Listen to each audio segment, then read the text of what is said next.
Penghujung tahun 2023 ini saya eh, mengadakan sedikit refleksi tentang eh, perjalanan bangsa yang sudah kita lalui, kemudian kita proyeksikan ke depan nanti kira-kira tantangan apa yang akan kita hadapi. Terkait dengan eh, klaim saya sebagai Ketua Umum Partai Buzzer Konstitusi, maka refleksi pun akan saya letakkan dalam kerangka Undang-Undang Dasar 1945. Saya sering menyebut trilogi pasal 27, pasal 33, dan pasal 34. Ini tentu spesifik mengenai kondisi perekonomian negara Republik Indonesia kita yang tercinta. Dalam pembukaan undang-undang kembali saya ingatkan kepada semua pihak, baik sekarang yang sedang sibuk berkontestasi menuju RI 1 dan RI 2, ketua umum partai yang mendukung koalisi paslon tertentu, bahwa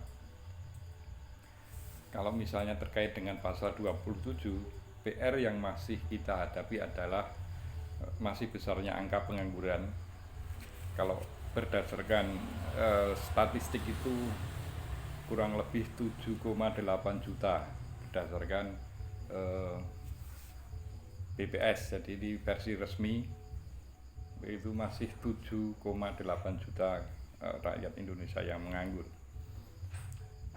Itu kalau dikonversikan atau dibandingkan dengan negara Singapura, itu seluruh penduduk Singapura plus Brunei Darussalam itu masih kalah dengan jumlah para penganggur di Indonesia. Itu terkait dengan pasal 27 ya. Ya, implikasi dari itu yang terdekat adalah tentunya angka kemiskinan, di mana kita masih mencatat, sekali lagi ini versi Biro Pusat Statistik, bukan Biro ya, sekarang Badan Pusat Statistik, itu masih tercatat sekitar 26 juta rakyat Indonesia yang masih berada di bawah garis kemiskinan. Itu kalau menggunakan kategori yang ditetapkan oleh BPS. Tetapi kalau Bank Dunia yang menetapkan dengan batasan yang lebih tinggi, maka angka kemiskinan di Indonesia itu lebih dari 2 kali lipat yang dicatat oleh BPS. Pernah saya membuat satu kalkulasi, misalnya kita memiliki 325 stadion sepak bola sekapasitas JIS atau Gelora Bung Karno, itu baru mampu menampung penduduk miskin di Indonesia. Jadi dibutuhkan 325 stadion sepak bola dengan kapasitas 80.000 penonton. Jadi masih betapa besar jumlah penduduk miskin di Indonesia. Atau misalnya dikonversi seperti yang tadi, negara Singapura, seluruh penduduk Singapura itu kalau kita replace dengan penduduk miskin di Indonesia, itu jumlahnya masih menang kita dalam hal jumlah penduduk yang miskin. Ya, meskipun ini ungkapan yang berlebihan, tapi itu sekedar menggambarkan betapa kita masih mempunyai PR ke depan tentang angka kemiskinan. Kemudian kesenjangan antar daerah, di mana pembangunan masih terkonsentrasi di Jawa. Diperlukan satu upaya yang serius untuk eh, ya minimal kalau kalau sama saya kira juga butuh sekian tahun lagi, tapi minimal ada roadmap yang mengarah pada pemerataan pembangunan di seluruh Indonesia. Dalam hal ini saya eh, sepakat dengan konsepnya Anies tentang menumbuhkan kota-kota yang sudah ada sehingga menjadi pusat-pusat pertumbuhan ekonomi yang semakin menyebar. Nah, yang paling berat barangkali terkait dengan pasal 33 PR yang masih berat.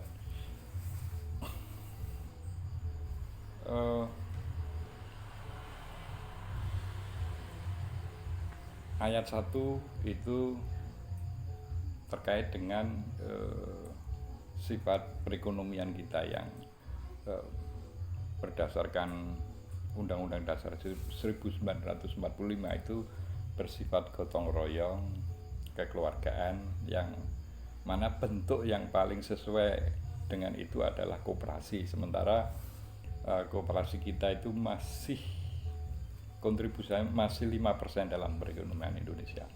Sehingga ini ya sekali lagi perlu upaya yang memang sungguh-sungguh untuk kembali pada Undang-Undang Dasar 1945. Bahwa itu sulit, iya, cuma persoalannya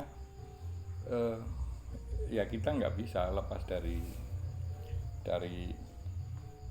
apa yang diamanatkan oleh para pendiri bangsa tentang bentuk-bentuk ekonomi yang mestinya kita kembangkan.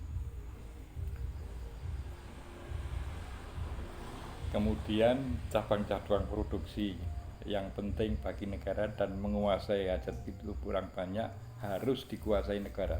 Ini yang saya kira pekerjaan yang sangat berat untuk dilakukan oleh siapapun yang memerintah, terutama dimulai tahun 2024. Jadi bayangan saya siapapun yang memulai di tahun 2024 itu betul-betul meletakkan semacam fondasi untuk memformat ekonomi ke depan itu betul-betul sesuai dengan Undang-Undang Dasar 1945 terkhusus pasal 33. Cabang-cabang produksi yang penting bagi negara misalnya terkait dengan kebutuhan dasar masyarakat. Beras kita masih harus impor dari Vietnam dan dari Thailand. Kedelai kita masih harus impor, padahal itu bahkan kita sempat ada di wacana dalam masyarakat bahwa bangsa tempe ya. Ternyata tempe pun kedelainya masih harus impor dari Amerika, Brasil, dan Argentina. Itu untuk kedelai. Untuk susu yang itu merupakan nutrisi strategis yang menurut paslon nomor 2 itu dipersiapkan untuk generasi emas tahun 2045.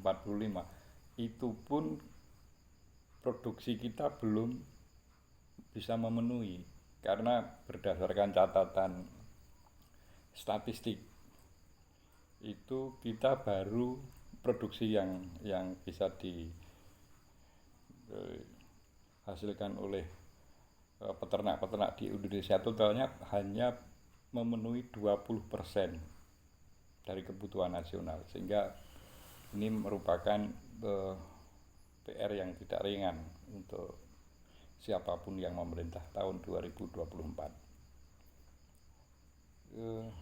Kemudian ya, ini yang tidak tahu apakah diperlukan sinergitas yang luar biasa untuk eh, pasal 33 ayat 3 ini ya. Bumi, air, dan kekayaan yang terkandung di dalamnya dikuasai negara dan digunakan sebesar-besarnya untuk kemakmuran rakyat. Ya kita sedikit memahami bahwa persoalan tambang itu sedemikian sulit diurai kalau dikaitkan dengan pasal tersebut ya. Karena sebagian tambang kita masih harus bernegosiasi dengan asing. Yang terbaru misalnya nikel, kita hanya terfokus pada hilirisasi sebagai satu konsep oke, tetapi apakah sumber daya itu betul-betul dikuasai oleh Indonesia, sementara investor di bidang nikel itu sebetulnya yang diuntungkan adalah Cina. Dari sisi tenaga kerja pun sempat muncul masalah kesenjangan antara tenaga kerja lokal dengan tenaga kerja Cina. Ini satu PR yang saya kira sangat tidak mudah untuk diurai. Tapi karena itu amanat undang-undang, maka kita tidak boleh menyerah kepada tingkat kesulitan yang bakal dihadapi. Makanya saya pernah mengunggah pada sekian bulan yang lalu bahwa kita butuh pemimpin yang cerdas, karena betul-betul terutama terkait pasal 33 ini persoalan yang butuh kemampuan diplomasi yang tinggi. Kemudian terkait dengan pasal 34 yang saya lebih menerjemahkan sebagai social safety net. Ya mungkin kalau apa yang dilakukan oleh pemerintahan sekarang itu berupa bansos, BLT dan sebagainya. Cuma masalahnya bahwa itu adalah bentuk tanggung jawab negara, karena ada amanat pasal 34 itu secara politis seringkali jadikan bahan perdebatan bahwa bansos, BLT itu jadi komoditi kampanye. Meskipun itu secara politik ya oke saja, tapi secara etika kenegaraan jelas itu menurut saya tidak seperti yang dibayangkan oleh para pendiri bangsa. Karena memang negara harus hadir kepada lapisan masyarakat yang memang belum bisa sejahtera karena proses pembangunan yang berlangsung.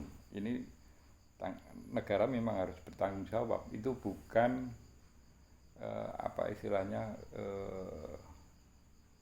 sifatnya charity atau kedermawanan pemerintah, bukan. Itu tanggung jawab, betul-betul tanggung jawab. Oke, meskipun agak panjang mengupload ini juga perlu paket yang lumayan untuk ukuran kantong seorang ketua partai Buzzer Konstitusi ini cukup berat, tapi ya demi bangsa ini saya membayangkan sebagai penyambung lidah para pendiri bangsa. Salam konstitusi.